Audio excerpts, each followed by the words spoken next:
आज जो टॉपिक हम पढ़ने जा रहे हैं वह है प्रथम संक्रमण श्रेणी तत्वों की रसायन यानी chemistry of first transition series elements.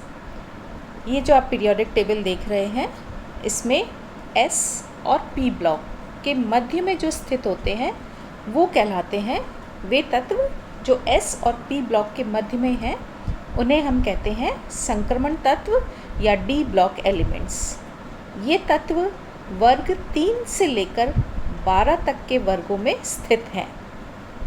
D block में 40 तत्व पाए जाते हैं। चौथा, पाँचवा, छठा तथा सातवां आवर्त 10-10 तत्व रखता है। ग्रुप में यदि आप देखें तो फर्स्ट ग्रुप और सेकंड ग्रुप के जो मेंबर्स हैं उन्हें हम क्या कहते हैं, एस ब्लॉक एलिमेंट्स।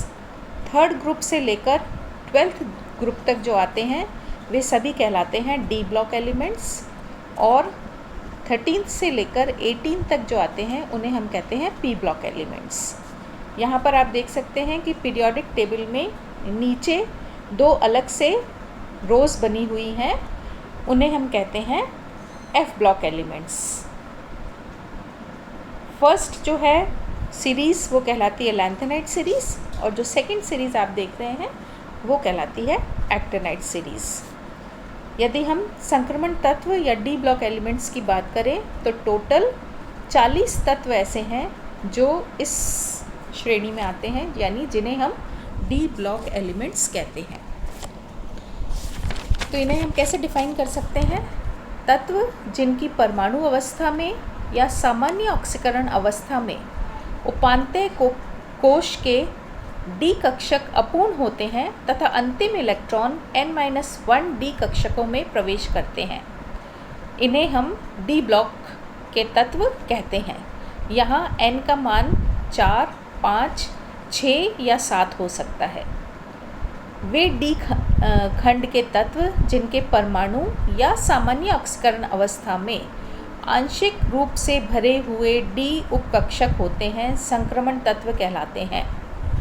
इसमें जो लास्ट के 12वें ग्रुप के जो मेंबर्स हैं जिंक, कैडमियम, मरकरी एंड अनन्बियम, इन्हें हम डी खंड के तत्व में तो सम्मिलित करते हैं लेकिन इन्हें हम संक्रमण तत्व नहीं मानते क्योंकि इनमें जो डी कक्षक हैं वे पूर्ण रूप से भरे हुए होते हैं।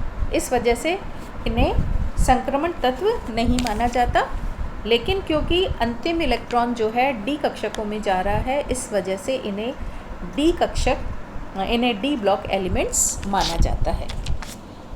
अब यदि अपन इनकी प्रॉपर्टीज़ के बारे में बात करें यानी characteristic properties of D block elements, ये जो डी ब्लॉक के तत्व होते हैं इनके कुछ अभिलक्षणात्मक गुण होते हैं यानी ये कुछ कैरेक्टरिस्टिक प्रॉपर्टीज़ शो करते हैं।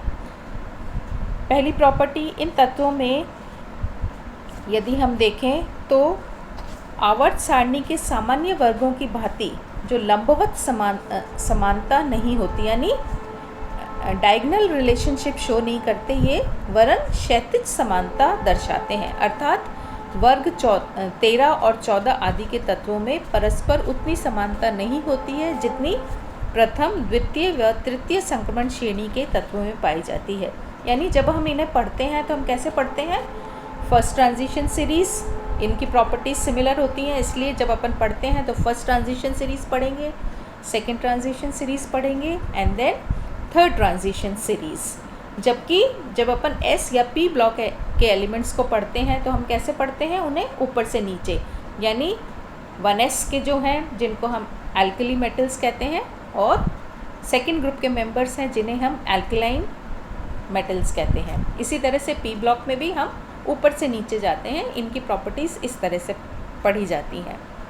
दूसरी प्रॉपर्टी इनकी जो है, ये सभी तत्व होते हैं, दे आर ऑल मेटल्स जिनका इलेक्ट्रोपॉजिटिव प्रॉपर्टी यानी जो घन विद्युतीय गुण है वो सीमित टाइटेनियम से लेकर उत्कृष्ट कॉपर तक होती है। ये तत्व एक से अधिक ऑक्सीकरण अवस्थाएं दर्शाते हैं अर्थात इनकी परिवर्तनशील संयोजकता होती है। हम कह सकते हैं वेरिएबल वैलेंसी शो करते हैं। ये उत्प्रेरकीय गुण प्रदर्शित करते हैं, कैटलिस्ट की तरह इन्हें काम में लिया जाता है। ये रंगीन यौगिक बनाते हैं, कलर्ड कंपाउंड्स बनाते हैं। ये पैरामैग्नेटिक गुण दर्शाते हैं, यानी अनुचुंबकीय व्यवहार दर्शाते हैं। ये संकुल कॉम्प्लेक्स आयन बनाते हैं। ये कई प्रकार के मिश्र धातु भी बनाते हैं। ये इंटरस्टिशियल यौगिक बनाते हैं और लगभग सभी तत्व मजबूत, कठोर, उच्च गलनांक व उच्च पतनांक वाले धातु होते हैं जो ऊष्मा तथा विद्युत का चालन कर सकते हैं।